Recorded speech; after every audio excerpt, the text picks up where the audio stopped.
Well, it's time for another video, and this one here is called Data Mining and Decisions. I got some stories to tell you, and I got some stuff to share.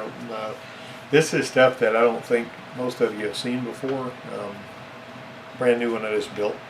And Secret Service agents, you know, the job of the Secret Service, a lot of people know this, was to basically keep track of our money so that counterfeiters weren't able to just run wild with it. Well, Secret Service guys, what they tend to do is they look at the real money and they study it till they can, they're seeing it in their sleep. And then whenever somebody hands them a fake bill, they can feel of it and just look at it really quick, and they can tell if it's a bad bill or not. Most of us have handled and looked at enough money to where we can spot a fake bill. But the long and the short of it is you got to train yourself by looking at all of the good stuff so you'll recognize the bad stuff when you see it. Whenever you see something that's not right, you want it to stand out like a sore thumb. Alright, so just looking at stuff under the hood until you know what it's supposed to look like and you can flag problems is a good idea too. Sometimes all it takes is a visual inspection. This guy that you see on the screen here was one of my students. He was a funny guy, pretty sharp as far as conversationally, you know. He never was going to be a really good mechanic, but he had a good attitude, and I liked the kid. One day he came in a little bit late while I was having class. It was kind of funny, and he says, I'm going to have to leave early today because my sister's truck has got a couple of flats or something like that. I don't know what it was.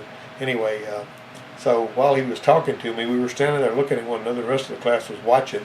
And I said, what kind of truck does your sister have? He said, 2006 Ford Power Stroke. I said, what color is it? He goes, it's purple with flames on the front. And I said, what kind of tires and wheels has it got on it? I kept asking him questions just to see how far it would go until finally he said, what difference does it make? I have to leave early. I still get tickled when I think about that. I just kept asking him rapid fire questions and letting him shoot back, you know. But anyway, you got to get used to scan tool readings on as many vehicles as you can so that you'll recognize them whenever you see scan tool readings that aren't right. This goes for looking at your redundant sensors on your throttle, you know, pedal and on the throttle body and all that kind of stuff. All of that stuff, if you get used to looking at the way they're supposed to be, you know, if you go in there, like whenever we got the SBDS machine, and the first time I started doing plotting and graphs like I would do with the SBDS machine, there were times when I would look at the graphs I had plotted and I wouldn't even know what was wrong, in spite of the fact that I was looking at the problem right there on the screen. And occasionally, since I was at the dealer, I would go find a car that was working right, and I would hook that stuff up and I would drive it down the road, make a recording of that car, and then I would come back and compare the two recordings. And the problem would be just totally plain after I saw a good one and compared it with a bad one. So this works with scope and everything that you're doing. Now, a lot of the times for a scope pattern, you've got to find a good scope pattern before you'll know if the one you're looking at is bad. And everybody that's done any scope work knows what I'm talking about. All right, sometimes a visual inspection is all that it takes, but be careful. This particular one here was on an F-Series truck that was given all kinds of crazy electrical problems. And what happened when we found out that we noticed this big stiff harness had been chafing against that aluminum air conditioning line until it actually ate into the harness and chewed up a bunch of wires, and they were shorting out every time. You know, you can imagine all the problems it was given. The crazy thing about wire harness concerns is a wire harness can be shorted out and not always give you the same problem, which is extremely annoying. If you felt like, well, anytime I have a shorted wire harness, I'm always going to have the same trouble. You may have any number of troubles based on how those wires are routed through that harness and which one's shorted out. And so that's an important thing to consider too. If you've got an intermittent concern, it's a whole lot better off not to be jerking on the harness, or you'll pull it away from whatever it was shorted against, and you'll accidentally fix it. And then it'll work its way back over there, and then you've got another problem or comeback. I like to put something, and I've talked about this before, some kind of an indicator as to when the short's there and when it's gone. Look really carefully without touching anything first. Make sure you don't pull on harnesses without you look at them and see if they're touching something. I don't know how many times I've just, without touching anything, leaned over in the engine compartment and seen something. Alright, so this particular one here, this coil pack connector that you see behind me was on a little neon that we had, that we were working on over there, and it was an intermittent problem that was because those connectors, and female connector pins back there were worn out and too loose. Now some guys will get numbered drill bits, and they'll use numbered drill bits and determine which one fits really tight in a good connector, and they'll use the numbered drill bits for a comparison thing to determine if you've got a loose pins or something like that. Now they do make entire pin sets that you can buy if you want to spend the money on them, that you can actually check for pin fit, because pin fit is really important. This one GM instructor I heard about one time said that you can unplug and plug back together some of the GM connectors 4 times and they're compromised and they won't work right anymore. So be aware of that and be careful about your pin fit. If you're jiggling the connector a little bit, you'll notice something like that. Sometimes you can't see it, but when your DLC connector, if it's got one of those pins spread because somebody's been jacking around with that, you can imagine what kind of communication trouble you'd have and all that. Or if they've spread pin 16 or pins 4 and 5, your scan tool may not even communicate or even boot up if it's getting power from that. All right, a high current lead like a fan, these fan connectors, those things will spread out and they'll start to oxidize and start to overheat. When the fan doesn't run, you know, it's one of the things I've talked about before. What happens is it begins to oxidize the connector, and then it builds resistance, and then it gets heat because of the resistance, and the more it does it, the more things start to break down. Something you got to be, you know, anytime you got a fan circuit. We used to have, when we had glass fuses on the old vans that we used to work on in the Ford place, back when Ford vans were behind everybody else getting the plastic blade fuses. They had glass fuses when everything else was going there. But anyway, what would happen was that fan, the blower motor, would melt the solder out of the fuse, and it would run out of there. So what we'd have to do is cut those wires and put a circuit breaker in there, and we've had to do that a few times. Sometimes you can just look at something and what will be in your face what's wrong with it, like this alternator connector that we saw on a Taurus. It's just right there, and you say, voltage drop is a problem here. That's why it's a good idea to do a voltage drop test between the alternator output terminal and the positive battery terminal, so you can see if you've got any voltage drop in between, and then you can bring your test points closer together and find out where it actually is. Now that charge wire goes through a bunch of stuff a lot of times before it gets to the battery. All right, so whenever you get past your electrical stuff, it's a really good idea to check the fuel pressure. I don't know how many times I would have people that would call me wanting some help from other shops when I was at the Ford place, and those people who would call me would ask me about some kind of an issue that their vehicle was having, the one they were working on, and I would say, have you checked the fuel pressure? And sometimes they would tell me they had when they really hadn't, because they didn't want to fool with it, and they was hoping I would give them an answer that was a different one. I got a few stories I can tell about that, but the long and short of it is, checking the fuel pressure is an excellent way to begin your diagnosis whenever you're dealing with one that's losing power or something like that. On some of the ones that would get hot and quit and have to cool down and start back up, I would put my fuel pressure gauge on it, and I would crank that thing up, and I would let it sit over there and run in the hot shop while I was working on other stuff. And sometimes it would run 4, 5, 6 hours, and then I'd go over there and I would see, it still had fuel in it, but the fuel pressure had fallen off. And then I'd fire it up, and the fuel pressure might come up and fall back off. You can find this happening on a lot of different brands of vehicles. I used to see it on Fords and Chevrolets.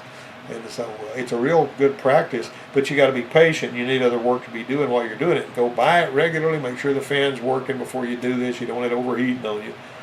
But keep it close by where you're at. I've seen that on like these 1-ton trucks. The guys in the truck shop was working on that, a gas burner.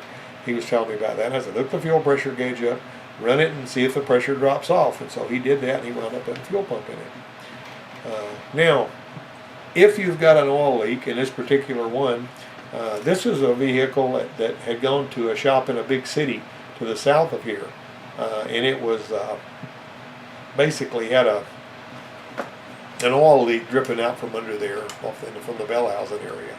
And the shop they took it to says, well, it needs a rear main seal, and it's going to be $1,000. And they says, And so whenever he says, well, I don't really think I want to spend that. And he worked there on the campus where I was teaching automotive. So he brought it up there, and we checked it, and it had like 8 quarts of oil in it. I don't know what was going on there. And so we went ahead and got the oil level back where it was supposed to be. But you know, sometimes whenever you got one with a lot of oil, I had a Ranger one time, somebody had put a whole bunch of oil in, it was way too much. You know, the guys on the pump hose over there would yell for the parts guys to put 5 on the pump, and then they push the buttons in the parts room, and they would manage to get their oil and somebody else's sometimes, and they would pump 10 quarts of oil in a 5-quart crankcase. I saw a Ford Ranger one time that was vibrating really bad.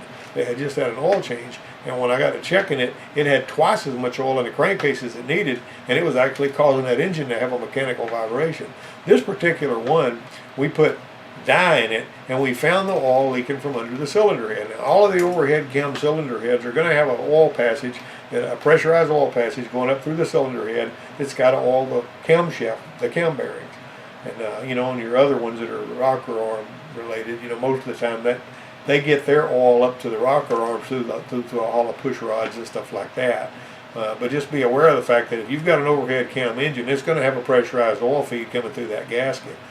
This one's on the corner on the old Volkswagen Rabbits. It was right in the middle, and I have actually had some of those. You know, I'd buy a cheap gasket when I was working on my brother's vehicle or diesel Rabbit or something. It would, you know, leak oil from under there and all that. But anyway, so just pay really close attention to that, because that's an important thing.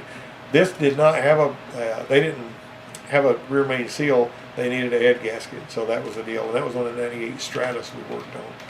This particular one, sometimes just looking at the, you know, letting the customer talk to you about what's going on. You know, if it's like a 2000 to a 2010 or whatever in that general vintage of a GM vehicle, and the fuel gauge is going crazy and it's got some miles on it, you got to feel like you got one of these. You can buy that sending unit from the parts, from the parts pipeline in the GM place, and that one will, you know, those little fingers wear out. The new one has got a better design, so they're not as prone to wear out as the one that came on the truck.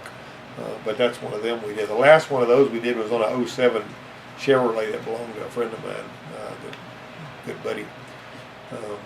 Now, this particular thing here is if your timing marks are not lined up. Believe it or not, these timing marks here look like they're really horribly out of line. And this was a Stratus, and this doggone, it was 2.4, and this particular engine was that far out of time, but it would still run. It just had low vacuum, and because Chryslers in that vintage didn't use any kind of mass airflow sensor, they used map sensors. The map sensor was reading low vacuum and causing it to run rich. That particular one had a timing belt put on it, and somebody had scraped a gasket or something, and a part had fallen down there, apparently, and had rued around the crank gear, and it caused it to go boop, boop, boop, boop, jump 2 or 3 teeth, even though that was a new belt.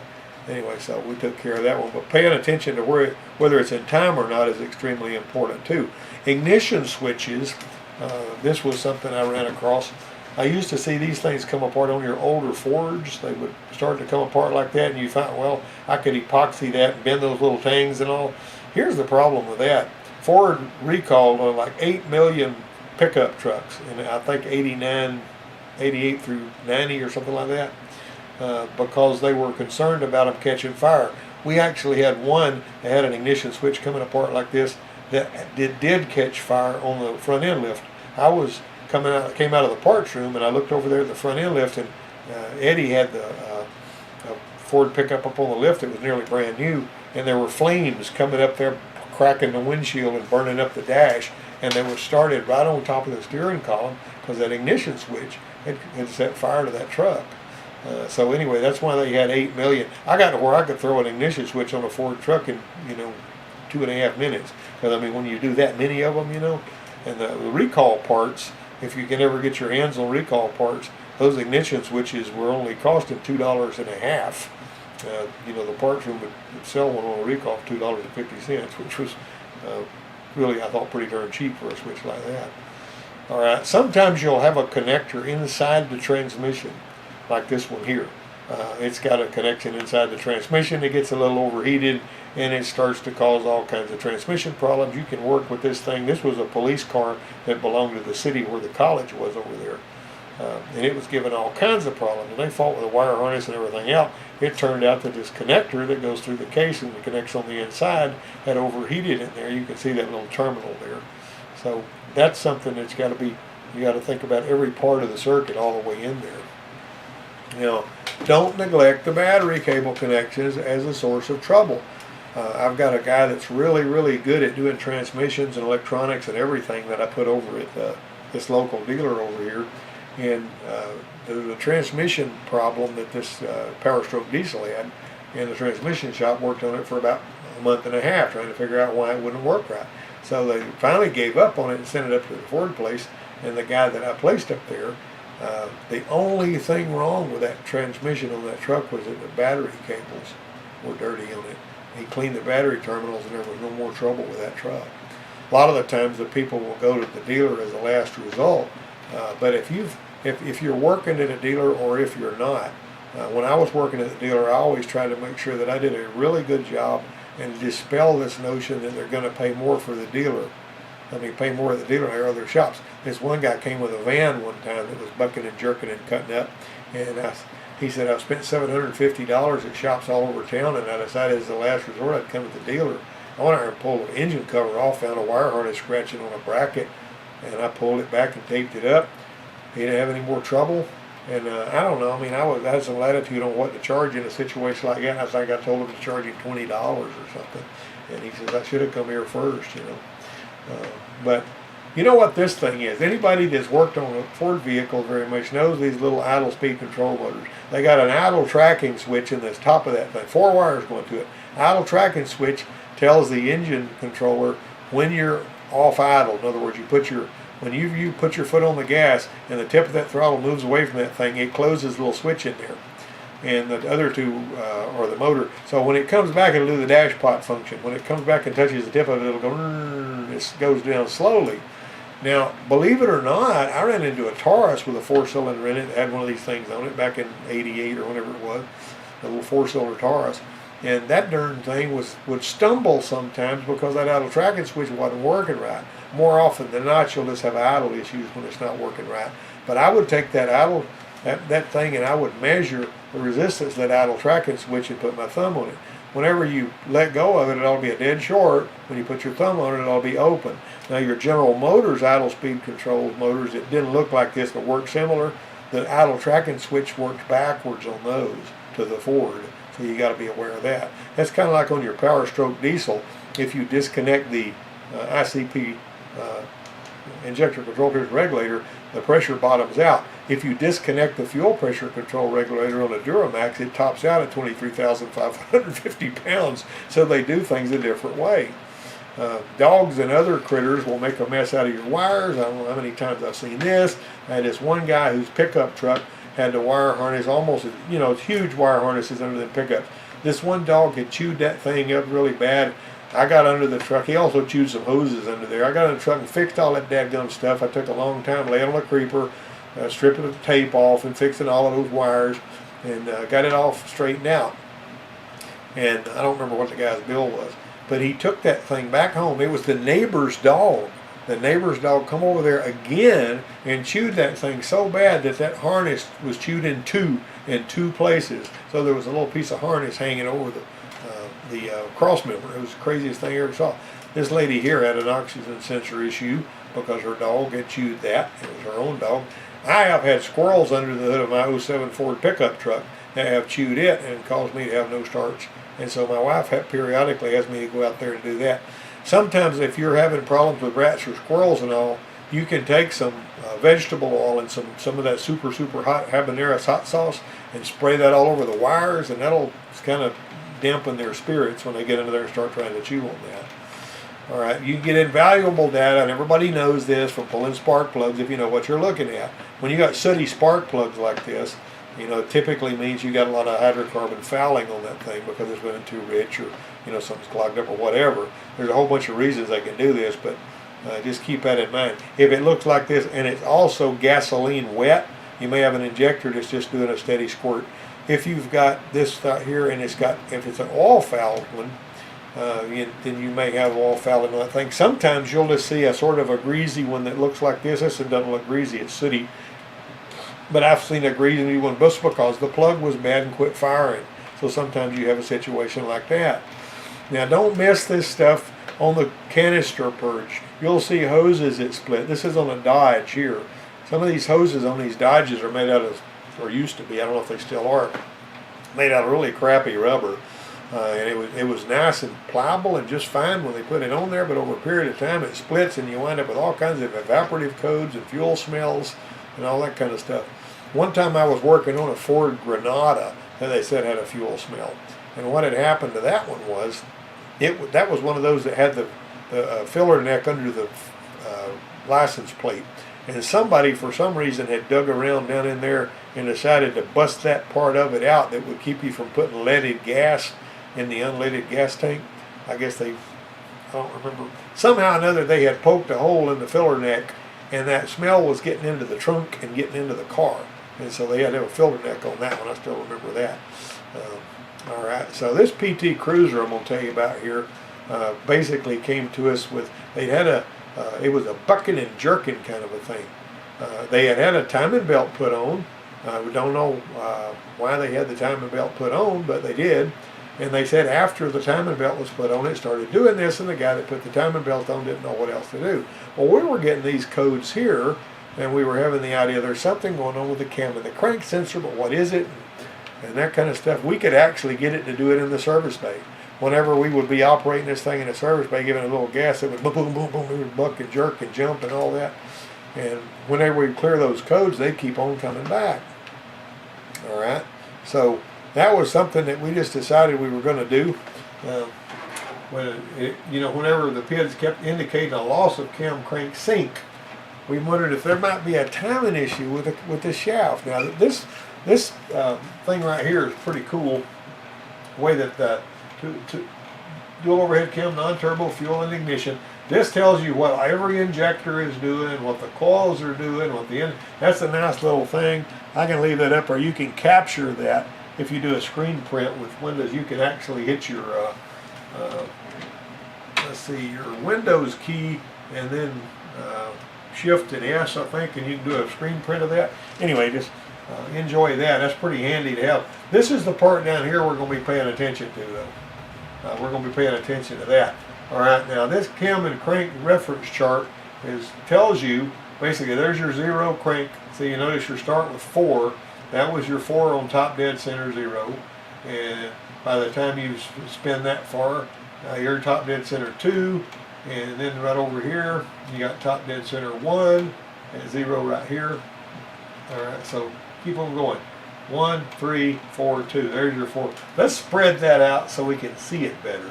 Okay, so there's 4, there's 2, 1, 3, 4, 2. That's a cycle starting on 1 if you want to start on 1. You notice you got 210 degree windows, you got 150, 150, you got a down and an up, then you got a 210 and a 210, then 150 and 150, and so on and so forth. All right, so that's what we're looking at on here. This is the way this is supposed to look, and this is how it's supposed to line up. You see that you got a wide one right there, that's leading up to number 1. That's how it knows where the top dead center is on the companion cylinders 1 and 4. All right, and then the other two are, set up a little bit different way. That one there, you see you got a wide one and a narrow one right there that are kind of next to one another, according to the way that's drawn anyway. Well, this is what we had on this. I superimposed this over this one here. And you might notice that this was supposed to line up like that right there. All right, now look at this right here. If you look at that right there, you notice how this right here is out of line with that down there. Okay, so this is what we were seeing on the PT Cruiser. For all the world, it looked to us like the cam and the crank were out of time according to the scope. I made this pattern with a PDA. You might have seen a PDA scope. I love that thing, but nobody could fix it when it finally died. Anyhow, so I said, we need to go in here and strip the timing cover off and make sure that it's in time. Well, the scope lied because it was perfectly in time.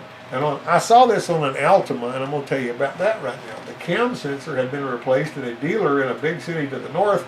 Nobody told us why the cam sensor was replaced. It might start, it might not. We decided to scope the cam and crank sensors. Okay, so we checked the cam and crank timing on the Altima. It was perfectly fine. And the reason we checked it was because we were getting this. This is the pattern that threw us in the wrong direction. Now you remember that one's got a chain on it, and so those don't typically jump. But we figured we needed to check it anyway, you know. But all it took was a chem sensor to fix this one. That's the pattern that threw us off. This right here is supposed to be over there. All right. Now, what's that? See the difference in that? Let me back up. See where that one is right there? All right. See, well, this is where it was. It was off the full width of that. And this is something that's not supposed to be. So we went ahead and did that. All right. All we had to do to fix that one, and you know how those 4-cylinder Altimas are, if you unplug the chem sensor, it may start and it may not. This one here was like that. And the chem sensor, all we had to do was replace the chem sensor. This pattern cleaned up its act, and the car was fixed after we put a chem sensor on it. The chem sensor that was put on was put on the dealer, and it was given some kind of trouble. The one that we just got from the parts house down there. I don't even remember what the brand name was. Heck, it may have been DriveWorks, but we put it on there, and it lined up and perfect. So this was a sensor anomaly of some kind. All right, back to the PT Cruiser. The crank sensor on this one was seeping oil. You know, it's on the back of the engine back there. It's merited a closer look since we were chasing crank and cam codes. We unplugged it. You had a bucket of oil in here in that sensor. Found oil puddle in there. This thing's leaking. It had an internal leak. We replaced the crank sensor and cleaned the connector to get oil out of it. The problem remained. It was still there. All right, and so the vehicle on the left, we wiggle tested the harness, and it would stall when we were manipulating the harness, even with a new sensor and a new connector had been cleaned out. So we put a pigtail on that one, and that's all this thing needed. Now, why the scope was lying to us on this one and on that Altima, the Altima is probably a sensor issue. On this one here, I'm not exactly sure what was going on, but we found out that when you put your eyes on those marks, and you know it's in time, proof's in the pudding.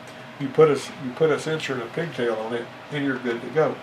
This has been a sort of a short video. It's only 27 minutes long or so, but I really appreciate you watching. I hope you got something out of it, and I'll get this thing uploaded. Look at that. When I mess with my remote, it backs the slide up. Anyway, we'll be seeing you guys next time, and I hope you have a good week. More later.